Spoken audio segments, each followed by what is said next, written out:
రాత్రి మిగిలిపోయిన అన్నాన్ని పొద్దున్నే తినేందుకు ప్రస్తుత ప్రజలు ఎవరూ ఆసక్తి చూపటం లేదు. నైట్ అన్నం ఎంత ఉన్నా కూడా పొద్దున్నే పడేయటం కానీ ఎవరికైనా పెట్టడం కానీ చేస్తూ ఉంటారు. అయితే ఆ చద్దన్నంలో ఎన్నో ఉపయోగకరమైన పదార్థాలు ఉన్నాయనే విషయం తెలుసుకోవాల్సిన విషయం ఉంది. చద్దన్నం తినడం వల్ల శరీరంలో చాలా మార్పులు వస్తాయని ఒక సర్వేలో తేలింది. పాత తరం వారు చద్దన్నంని ఎంతో ఇష్టంగా తినేవారట.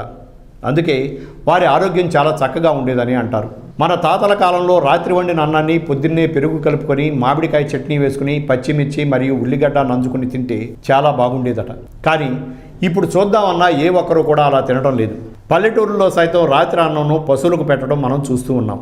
అన్నం పొలవటం అంటే ఒక రాత్రి ఉంచడం వల్ల పెరిగే పోషకాల గురించి చెప్తే తప్పకుండా మీరు షాక్ అవుతారు.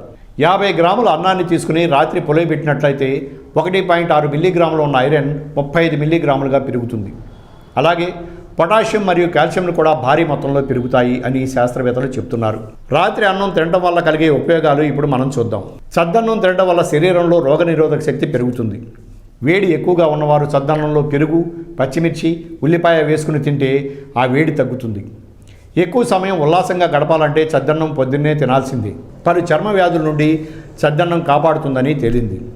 పేగుల్లో ఉండే అనారోగ్య సమస్యలను సైతం ఈ చద్దన్నం తగ్గించుతుంది. ఇంకా ఎన్నో ఉపయోగాలు ఉన్నాయి. అందుకే పెద్దల మాట చద్దన్నం మూట అనేవారు. Thanks for watching eagle media works. Like and subscribe Eagle Health and Beauty.